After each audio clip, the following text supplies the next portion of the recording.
además, no solamente eso, además hay una segunda subafirmación, digamos, interesante, en el sentido de que los regímenes parlamentarios son más tolerantes a la diversidad o a la fragmentación legislativa o parlamentaria, es decir, la fragmentación partidaria, para, digamos, afianzar la libertad económica.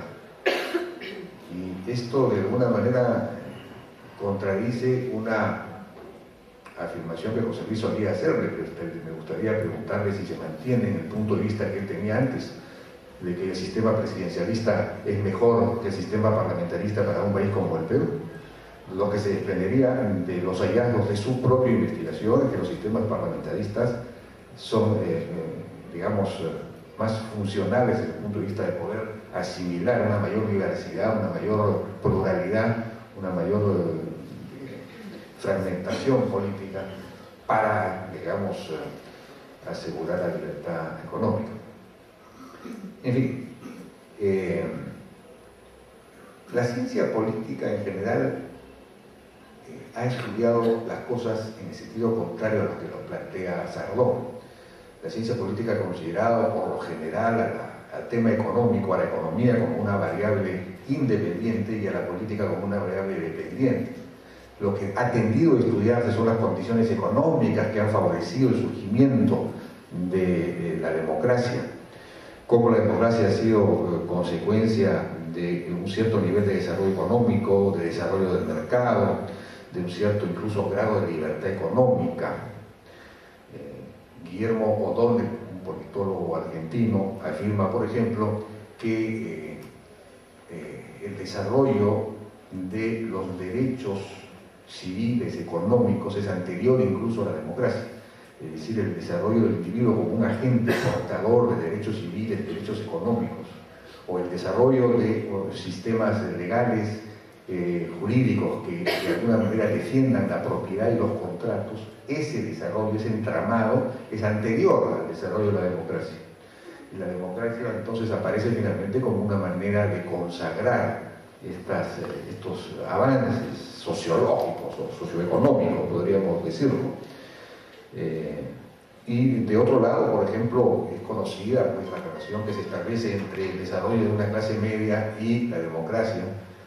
Una clase media, una burguesía, digamos, interesada en que se respete sus derechos de propiedad, etc. Entonces, es que se pasa del absolutismo a la democracia. La famosa frase de Barrington Moore, no hay democracia sin burguesía, ¿es cierto? Entonces los estudios por lo general han tratado de establecer la relación de causalidad entre desarrollo económico y social y democracia como una variable dependiente. José Luis Sardón va un paso más allá, ¿no? Y su, digamos, pregunta es cómo una vez conquistado un cierto nivel de desarrollo económico o de libertad económica, ¿cuál es el régimen político, desde el punto de vista de su moderación, que asegura el mantenimiento o la afirmación o la consolidación de la libertad económica, que contribuye a favorecerla en el tiempo?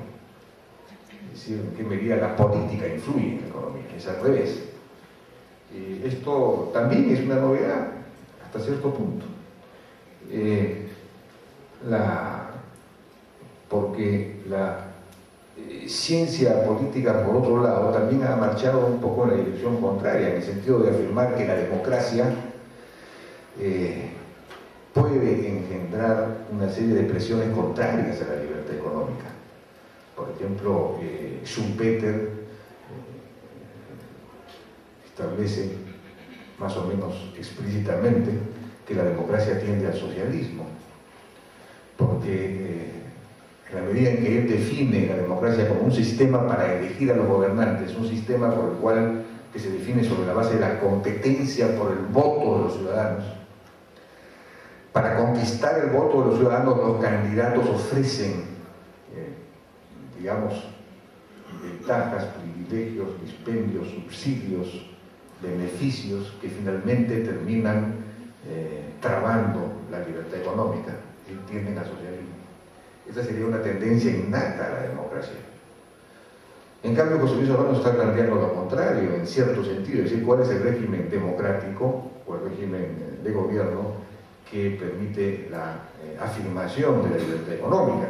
Está planteando la cosa no de manera contradictoria con lo anterior, pero sí está viendo, digamos, un ángulo distinto, o distinto también a la tesis de Olson, la famosa tesis de Olson, en el sentido de que las democracias estables favorecen la consolidación de coaliciones distributivas, es decir, de grupos de interés que tienden a capturar parte de la renta económica de la sociedad, ¿no?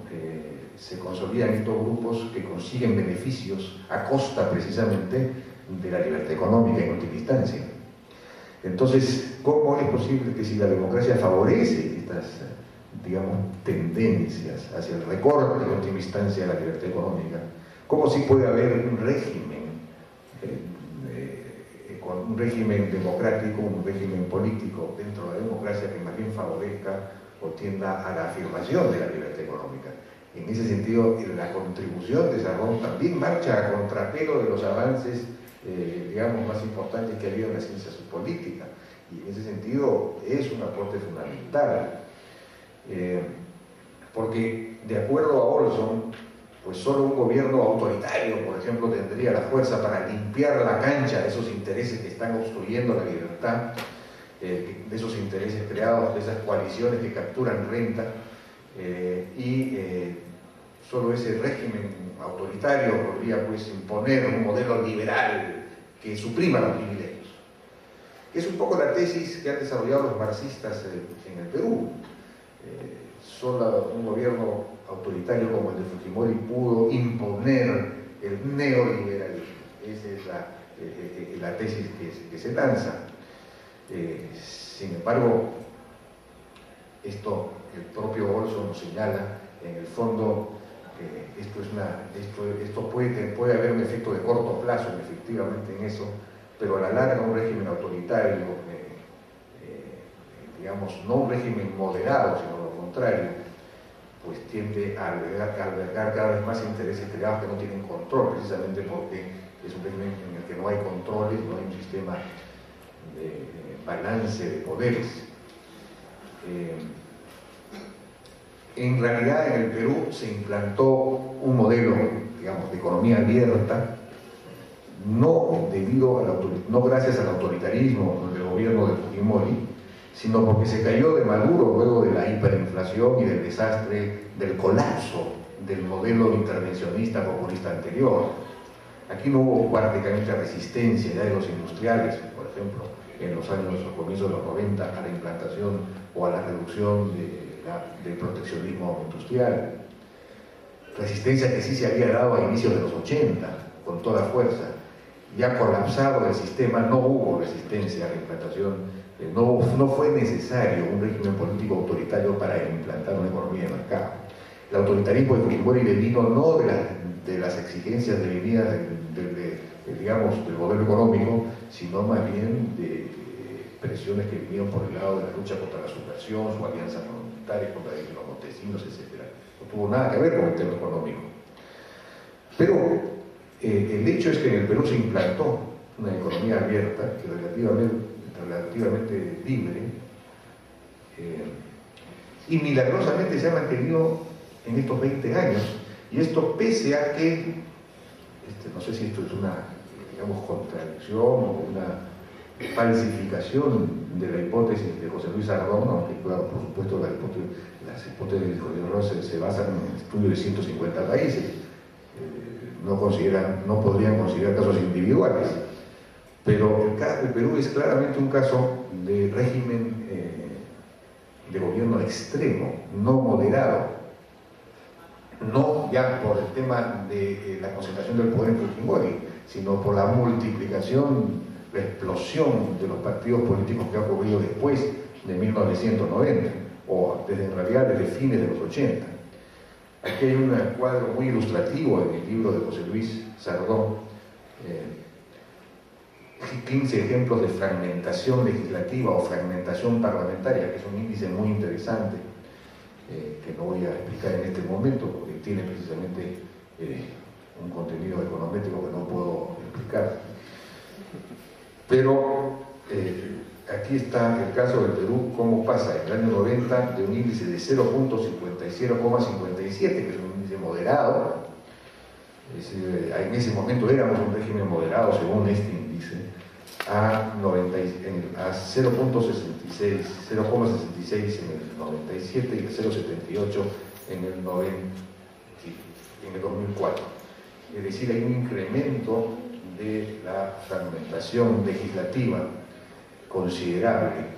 Y efectivamente eso es lo que ocurrió en el Perú. En el Perú, pues, el sistema de partidos políticos que existía en los 80, que había existido también en los 60, pues estalla con la hiperinflación o el avance del sendero, y esa explosión continúa, todavía no se ha detenido. La entropía política, digamos, aumenta. Así como hemos avanzado económicamente en lo político, digamos, el desorden, la entropía es cada vez mayor. Y entonces las condiciones para la gobernabilidad democrática son cada vez más frágiles en nuestro país. Entonces la pregunta es cómo, así sin embargo, hemos logrado mantener a lo largo de 20 años un modelo relativamente abierto, libre, una cierta libertad económica. Quizá esto tenga que ver pues ya con otros procesos, hay una experiencia histórica aprendida, hay un cierto consenso en torno a cosas que ya no se pueden, a errores que no se pueden cometer en términos macroeconómicos, etc. Hay una experiencia aprendida en el país. De todos modos, en el año 2006 estuvimos a punto de, digamos, dar marcha atrás de una manera que hubiese sido nefasta para el país en términos de libertad económica, ¿no es cierto? De modo tal que la amenaza existe debido precisamente a este grado de fragmentación legislativa, a este grado de inmoderación del sistema político, tal como lo definiría José Luis Sardón. Y la pregunta entonces es cómo hacer para detener esta entropía creciente, esta fragmentación creciente del sistema de representación. No solamente hay cada vez más partidos, sino que los partidos ya no tienen presencia local, a nivel regional y local hay cada vez más movimientos que aparecen y desaparecen. Es ya el desorden creciente, la entropía creciente, y esto impide un sistema de representación, un sistema de gobernabilidad eficiente. Esto hay que detenerlo de alguna manera. Y la respuesta para detener este proceso de entropía y reconcentrar de alguna manera, reaglutinar el sistema político, moderarlo en última instancia, se encuentra en un libro anterior de José Luis Sardón, que fue todo un hito en la ciencia política peruana.